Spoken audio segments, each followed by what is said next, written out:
Did you know some companies are using like 4 or more interviews when they're hiring for sales positions? Wow, that's a lot. I know, right?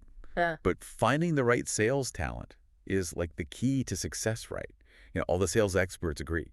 So how do we balance really getting to know someone and not wasting everyone's time? That's a great question and such an important one for sales leaders. Let's dive into all that today.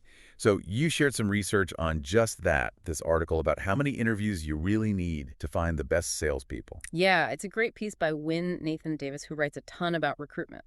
Perfect. So we're going to cover how many interviews you should really be doing, when you might need even more, what the risks are of having too many, and how to make the whole process more efficient. We'll even talk about using tech to help. Ready to become a hiring pro? Let's do it. Okay, so first, can you just walk me through why we even need multiple interviews? Yeah, sure. So sales is a really complex job. You need to know if they have the skills, obviously, but also if they're a good fit for the company culture and can they think on their feet, and if their goals match up with your company's goals. You really need multiple interviews, each with a different focus to figure all of that out. Okay, that makes sense. It's like different pieces of a puzzle. So what are the different types of interviews you'd typically use? So think of it like a funnel, right? You start with a really wide net, an initial screening. That's usually a quick phone call or video chat just to make sure they meet the basic qualifications and, can communicate well. Got it. The first filter. Exactly. Then you move to round two. That's a more in-depth interview, often in person, where you really dive deep into their experience, the techniques they use, and what they've actually achieved in their sales career. Okay, so we've got the quick check and then the deep dive. What's next? Do they get grilled by a whole panel? Not exactly grilled, but a team interview can be super helpful. This is usually a more relaxed meeting with potential colleagues, so the candidate can see how the team works together and if they vibe with the culture. Oh, so it's not just about being, a team player in general. It's more about fitting into your specific sales team and how your company works with customers. Exactly. You want someone who really reflects your brand and, helps create a good atmosphere on the team. Absolutely. Okay, so that's 3 rounds. Is that it? Is there a fourth round? Well, usually round four is for more senior roles or if the job needs specific skills. This might be like a presentation to the higher-ups, where the candidate shows off their strategic thinking and planning skills, or even a deep dive into a specific market they'd be in charge of. Got it. You wouldn't need to do all that for every entry-level sales role. Right. Okay, so let's say we've done 4 rounds. Is that the magic number? Do we ever need more than that? Right. For most sales jobs, 2 to 4 rounds is about right. But there are exceptions. Like if you're hiring a VP of sales, you might add a round that focuses just on their leadership style and how they see the sales team growing. The important thing is to be upfront with the candidate about what to expect. Transparency is key. It builds trust and shows respect for their time. And let's be honest, we're all busy, right? Absolutely. What are the risks of dragging out the interview process for too long? Yeah, for sure. Too many interviews can make the candidate feel like you're wasting their time. And think about it, the best salespeople, they have options. They're in demand. Right. If you take too long to make a decision, they might just go somewhere else. It's like losing a sale. You snooze, you lose. And it's not just that you miss out on the candidate. It makes your company look bad too, which hurts your reputation. 100%. It can even make your current team feel like you don't value their time either. Yeah, that makes sense. They're like, if that's how they treat candidates, what does that say about how they treat us? Okay, so too many interviews waste everyone's time. We might lose good candidates, and it can actually hurt the company. I think we've made that clear. For sure. So how do we avoid interview overload and streamline the process so it's efficient and respectful to everyone? Great question. That's where we'll start next time. So, streamlining. First off, you've really got to be prepared. Each interview round should have a clear goal. What are you trying to learn in this specific interview? Makes sense. You don't want to just ask the same things over and over again. Right, exactly. And then, keep the candidate in the loop, tell them what each stage of the process is about, what they can expect, and how long it's going to take. Nobody likes being left in the dark. Nope. Okay, clear communication. Check. Anything else we can do to speed things up but still make sure it's a good experience for the candidate? Oh, for sure. Yeah. One thing you can try is combining interview rounds. Could you bring the team interaction part into that in-depth interview? Or maybe do a panel interview where the candidate meets a bunch of people all at once. Yeah, that's smart. It saves everyone time, and the candidate gets to see how everyone interacts. Go to like a sneak peek into what it'd be like to work there. Yeah, exactly. It's all about getting the most info in the shortest time possible while still being respectful of everyone's schedules. And speaking of info, how quickly should we be giving feedback after each round? No, ASAP, seriously. Don't leave them hanging. Ideally, get feedback from everyone who talked to the candidate right after each interview. Right. That way you can either move them on to the next stage or, make a decision. Keep that momentum going. Exactly. Speaking of keeping things moving, let's talk tech. Yeah. This is like my favorite part. I'm always amazed at how technology is changing how we hire. What are some ways we can use tech to make this whole sales hiring process better? Oh, tech can be a total game changer.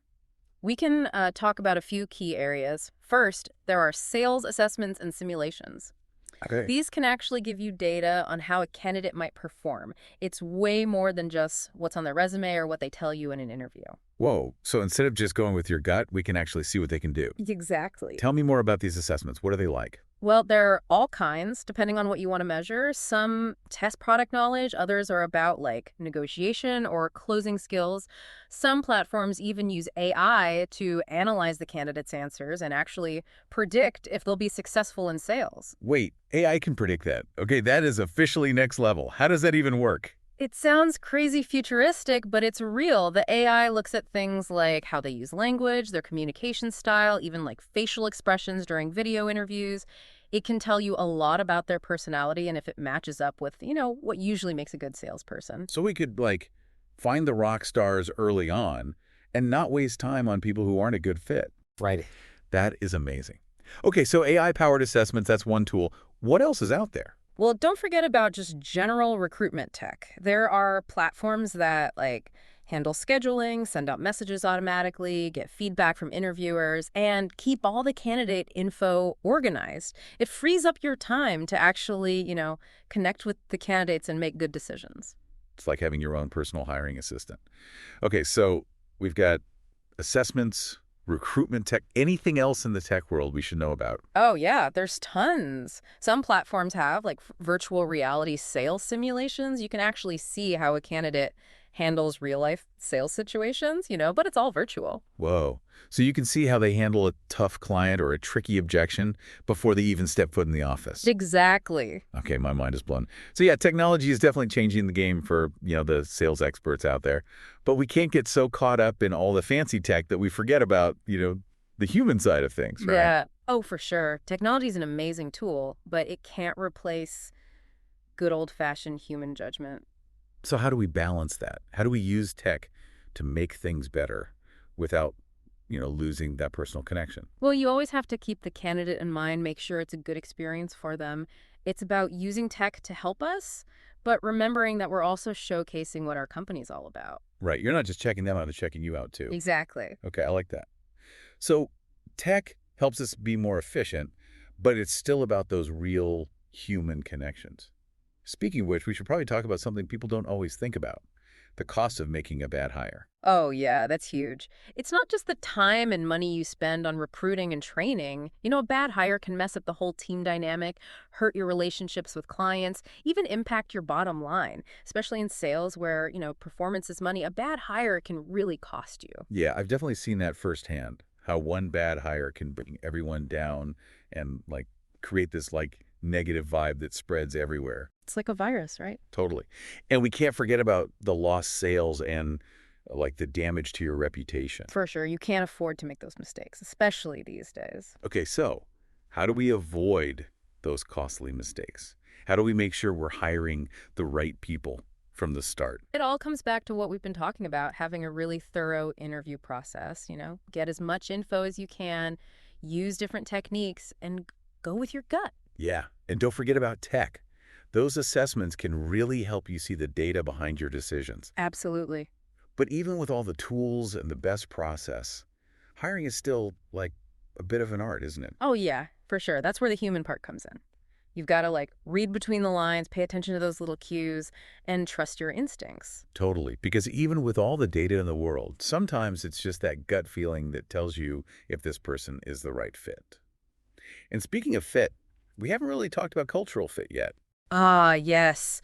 Cultural fit. It's one of those buzzwords that gets thrown around a lot. But what does it really mean when we talk about hiring for sales? Yeah. It's about finding people who align with your company's values, who are going to do well in your work environment, people who are going to add to the team in a good way. So it's not just about finding someone who can sell. It's about finding someone who's a good fit for the company culture, too. Exactly. It's about finding someone who's going to make the workplace a better place.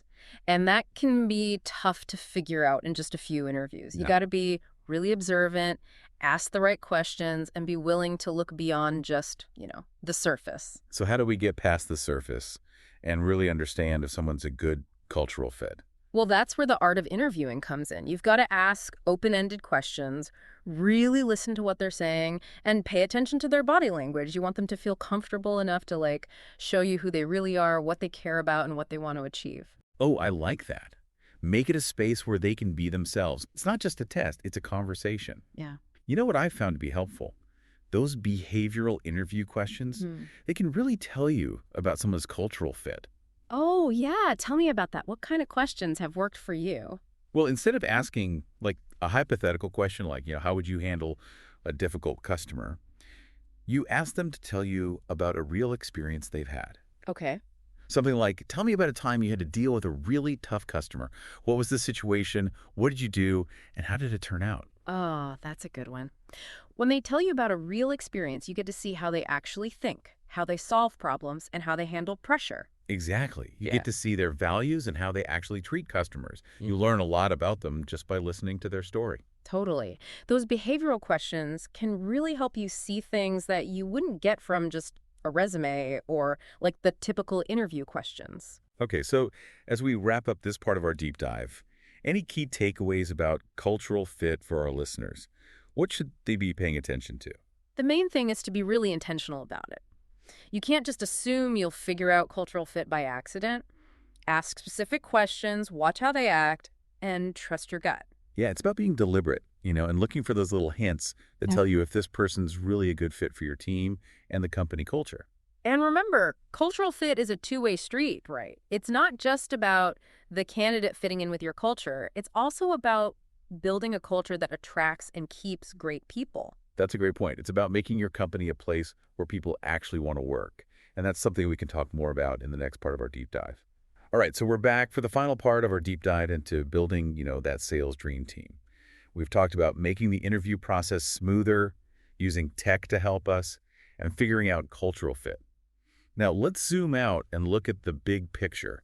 How do we actually attract the best sales talent? Well, this is where your employer brand comes in. It's all about telling a story that shows off your company culture, your values, what makes you a great place for salespeople to really thrive. So it's not enough to just post a job description. Mhm.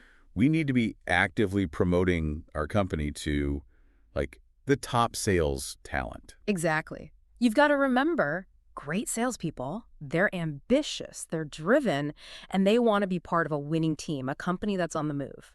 Your employer brand needs to show that same energy and drive. Okay, I'm feeling motivated already. But how do we actually turn that energy into a real employer brand? Where do we even begin? Well, the first step is to know who you're talking to. What do the salespeople you want to hire actually want? What are their goals? What kind of company culture are they looking for?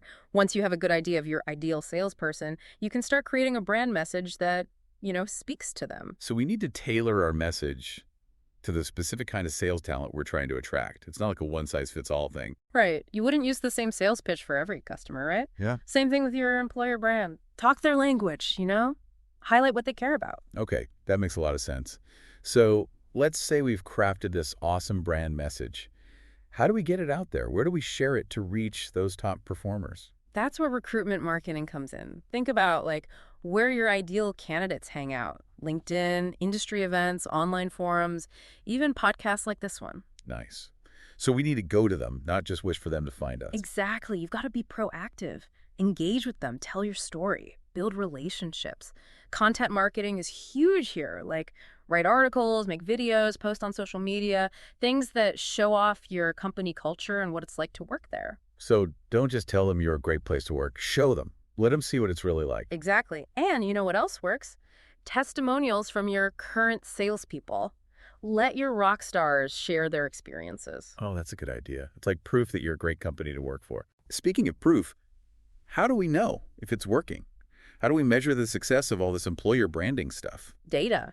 Look at your numbers, like how many people are applying, are they good quality candidates, how long does it take to fill a position, and pay attention to what candidates tell you, good or bad.